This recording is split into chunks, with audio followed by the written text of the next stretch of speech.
क़िससुल अंबिया हजरत शीस अलैहिस्सलाम। मोहतरम नाजरीन, गुज़िश्ता क़िस्त से हमने हजरत आदम अलैहिस्सलाम के फर्जंद और उनके बाद नबूवत का मनसब संभालने वाले हजरत शीस अलैहिस्सलाम के अहवाल का आगाज किया था। ये इसका दूसरा हिस्सा है। हमने हजरत शीस अलैहिस्सलाम के इब्तदाई हालात, उनके आसार और कदीम हवालों के साथ साथ जदीद मुहक्किकीन की काविशों का जिक्र किया था। आज की ज़ेरे नजर वीडियो में उनसे वाबस्ता दीगर हालात पेश किए जा रहे हैं। दोस्तों, तलहा फिल्म्स में आप सबको खुश आमदीद। आप देख रहे हैं तलहा फिल्म्स के सिलसिला क़िससुल अंबिया की ये 13वीं किस्त। कहा जाता है कि शीस अलैहिस्सलाम मक्के में रहते थे और ताहयात हज की रसूम अदा करते रहे। उन्होंने उन सहाइफ को जो हजरत आदम और शीस अलैहिस्सलाम पर नाजिल हुए थे और तादाद में 50 थे, इकट्ठा किया और अपने तर्ज अमल के मुताबिक मुंजबित किया। उन्होंने खाने काबा को पत्थर और चिकनी मट्टी से बनाया। यहाँ ये अम्र पेश नजर रखा जाए कि खाना खुदा की बुनियाद हजरत आदम अलैहिस्सलाम ने रखी थी।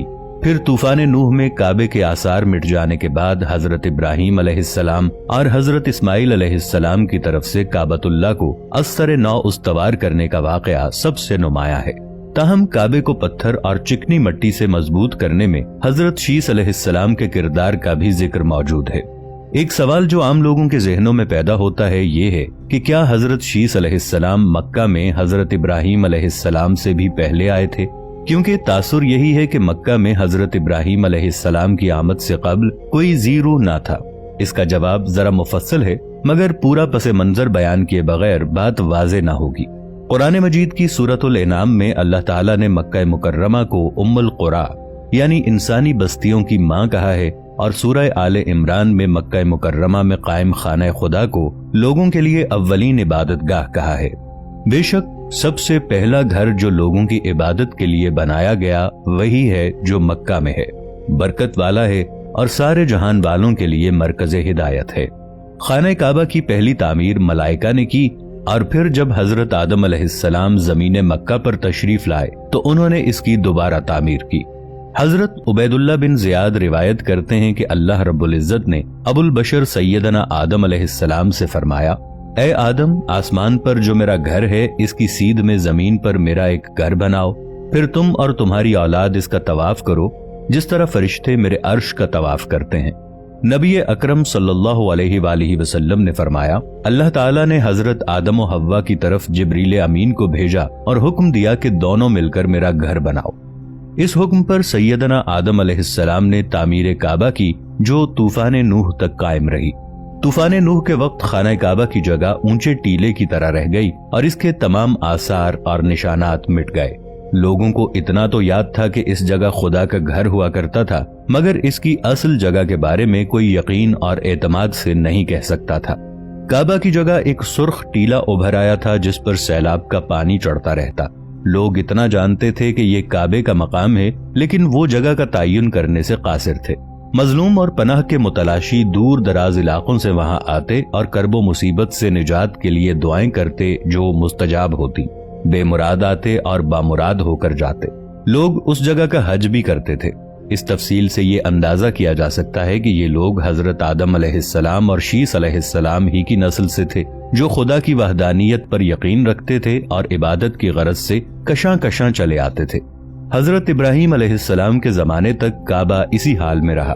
जब हजरत इस्माइल अलैहिस्सलाम और बीबी हाजरा उस मैदान में आकर ठहरे और उनकी वजह से यहाँ कुछ आबादी हो गई, तब हजरत हाजरा के इंतकाल के बाद हजरत इब्राहीम अलैहिस्सलाम को हुक्म हुआ कि आप हजरत इस्माइल अलैहिस्सलाम को साथ लेकर यहाँ इमारत काबा बनाएं। इसकी निशानी इस तरह कायम फरमाई कि एक बादल का टुकड़ा भेजा गया ताकि इसके साए से काबे की हद मुकर्रर कर ली जाए। हजरत जिब्राइल अलैहिस्सलाम ने इस साए की मिकदार खत खींचा और हजरत इब्राहीम अलैहिस्सलाम ने इस खत पर यहाँ तक जमीन खोदी कि बुनियाद हजरत आदम अलैहिस्सलाम नमूदार हो गई और उस बुनियाद पर इमारत बनाई। कुरान मजीद की सूरतुल हज में अल्लाह ताला ने इस वाक़े को बयान करते हुए फरमाया, और जब हमने इब्राहीम अलैहिस्सलाम के लिए बैतुल्लाह की जगह का तयन कर दिया कि मेरे साथ किसी चीज को शरीक न ठहराना और मेरे घर को तवाफ करने वालों और क़याम करने वालों और रुकू करने वालों और सुजूद करने वालों के लिए पाको साफ रखना, लिहाजा हजरत शीस अलैहिस्सलाम का अपनी ज़ौजा के साथ मक्का मुकर्रमा में रहना اور بعد میں حضرت ابراہیم علیہ السلام کا اپنی زوجہ اور فرزند کو جنگل بیابان میں چھوڑ کر آنا ممکن ہے۔ حضرت شیس کے فرزند کا نام قینان تھا، دوسرے بیٹے کا نام انوش تھا۔ حضرت شیس علیہ السلام لوگوں کو نصیحت فرمایا کرتے تھے کہ سچا مومن وہ ہے جو اللہ تعالیٰ کو پہچانتا ہو، نیک اور بد کو جانتا ہو، بادشاہ وقت کا حکم بجا لاتا ہو، والدین کے حقوق ادا کرتا اور ان کی خدمت کرتا ہو، صلہ رحمی کرتا ہو، غصے پر قابو رکھتا ہو، محتاجوں اور مسکینوں کے ساتھ حسن سلوک سے پیش آتا ہو، گناہوں سے پرہیز کرتا ہو، مصیبت کے وقت صبر کرتا ہو اور اللہ تعالیٰ کی نعمتوں پر اس کا شکر ادا کرتا ہو۔ معارج النبوہ۔ کتب تواریخ میں درج روایت کے مطابق حضرت آدم علیہ السلام کے انتقال کا وقت قریب آیا تو انہوں نے بیٹے حضرت شیس علیہ السلام کو اپنے قریب بلایا اور نصیحت فرمائی کہ اے میرے سعادت مند برخوردار، تم میرے جانشین بنو گے، چنانچہ تم تقوی اختیار کرو اور جب بھی اللہ کا ذکر کرو تو اس کے ساتھ اس کے محبوب حضرت محمد مصطفیٰ صلی اللہ علیہ وآلہ وسلم کا نام ضرور لیا کرو، کیونکہ میں نے ان کا نام عرش پر اس وقت لکھا دیکھا جبکہ میں روح اور مٹی کی درمیانی حالت میں تھا۔ پھر میں نے تمام آسمانوں کا چکر لگایا تو بارگاہ رب العزت میں آپ صلی اللہ علیہ وآلہ وسلم کی شان محبوبیت کا یہ عالم دیکھا کہ نام پاک محمد صلی اللہ علیہ وسلم اللہ تعالیٰ کو اتنا پیارا ہے کہ آسمانوں میں کوئی ایسی جگہ نہیں جہاں یہ نام مبارک نہ لکھا ہو۔ میرے رب نے مجھے جنت میں رکھا تو میں نے جنت میں کوئی محل، کوئی بالا خانہ، کوئی دریچہ ایسا نہ دیکھا کہ جس پر اسم محمد تحریر نہ ہو، لہٰذا تم بھی کثرت کے ساتھ ان کا ذکر کیا کرو، کیونکہ فرشتے بھی ہر وقت اور ہر آن ان کا ذکر کرتے رہتے ہیں۔ حضرت ابو ذر رضی اللہ عنہ کی روایت کردہ حدیث ہے، انسانوں کی ہدایت کے لیے اللہ کی طرف سے 1,24,000 انبیاء مبعوث کیے گئے، جن میں سے 313 رسول تھے۔ نبی کریم صلی اللہ علیہ وآلہ وسلم نے حضرت ابو ذر رضی اللہ عنہ سے مخاطب ہو کر یہ بھی فرمایا، اے ابو ذر، 4 رسول سریانی تھے، یعنی آدم، شیس، نوح اور حنوح علیہم السلام، اور 4 عربی تھے، یعنی ہود، صالح، شعیب علیہم السلام، اور تمہارے نبی صلی اللہ علیہ وآلہ وسلم۔ بنی اسرائیل کے پہلے نبی موسیٰ علیہ السلام اور آخری عیسیٰ علیہ السلام تھے۔ حضرت ابو ذر رضی اللہ عنہ ہی سے روایت ہے کہ آپ صلی اللہ علیہ وآلہ وسلم نے فرمایا، اللہ تعالیٰ نے 100 صحیفے اور 4 مصحف نازل کیے، 50 صحیفے آدم علیہ السلام کے بیٹے اور ان کے جانشین شیس علیہ السلام پر، 10 ابراہیم علیہ السلام پر اتارے جو تمام امثال پر مشتمل تھے۔ اخنوخ علیہ السلام پر 30 صحیفے نازل ہوئے۔ توراۃ، انجیل، زبور اور فرقان یعنی قرآن 4 مصاحف ہیں۔ موسیٰ علیہ السلام کے مصاحف میں نصائح و عبر ہیں۔ طبری۔ قصص الانبیاء میں علامہ ابن کثیر نے تحریر کیا ہے کہ جب حضرت شیس علیہ السلام کی وفات کا وقت قریب آیا تو انہوں نے بھی اپنے فرزند انوش کو معاملات سپرد کر دیے۔ انوش کے بعد ان کا ولی عہد قینان بنا، اس کے بعد قینان کا فرزند مہلائیل ان کا جانشین بنا۔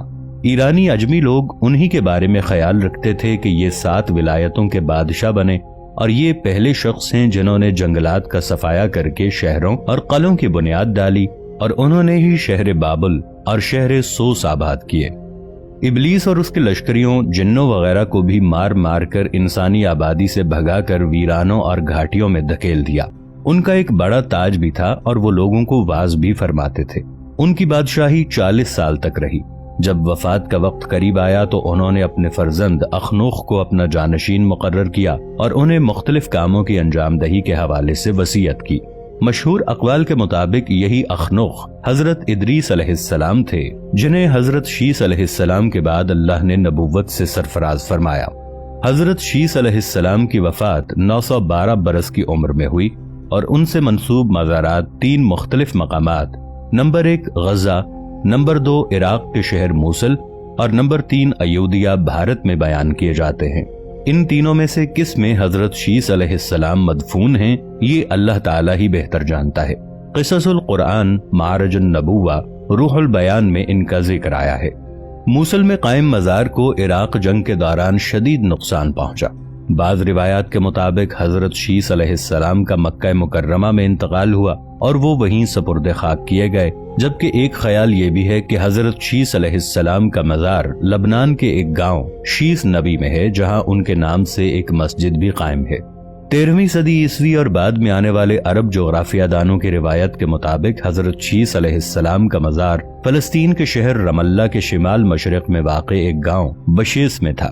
बशीस दो अल्फाज बैत और शीस का मजमुआ है, जिसका मतलब है कि खाना शीस अलैहिस्सलाम। 1948 में इसराइल के मारज़ वजूद में आने के वक्त ये गांव गैर आबाद हो गया था, लेकिन आज भी यहाँ 3 कोनों वाला मीनार हजरत शीस अलैहिस्सलाम के मज़ार पर कायम है। उनके फात होने के बाद उनके बेटे अनूश उनके जानशीन हुए। उनकी आखिरी आरामगाह से एक और भी बयान है कि शीस कोहे अबू कबीस के गार में अपने वालिदैन के पास दफन हुए। उन्होंने 912 साल की उम्र पाई थी। नाज़रीन मोहतरम, इसके साथ ही किस्सा शीस अलैहिस्सलाम मुकम्मल हुआ। क़िससुल अंबिया का सिलसिला जारी है। अल्लाह की इन बरगुज़ीदा हस्तियों से मुताल्लिक अहम निकात और अहवाल जानने के लिए हमारी आइंदा वीडियोस का इंतजार कीजिए। इस दिलचस्प सिलसिले से लम्हा बलम्हा आगाह रहने के लिए हमारे इस चैनल को सब्सक्राइब करते हुए बेल आइकॉन को दबा दीजिए, ताकि हमारी आने वाली वीडियोस भी इसी तसलसल से आप तक पहुंचती रहें।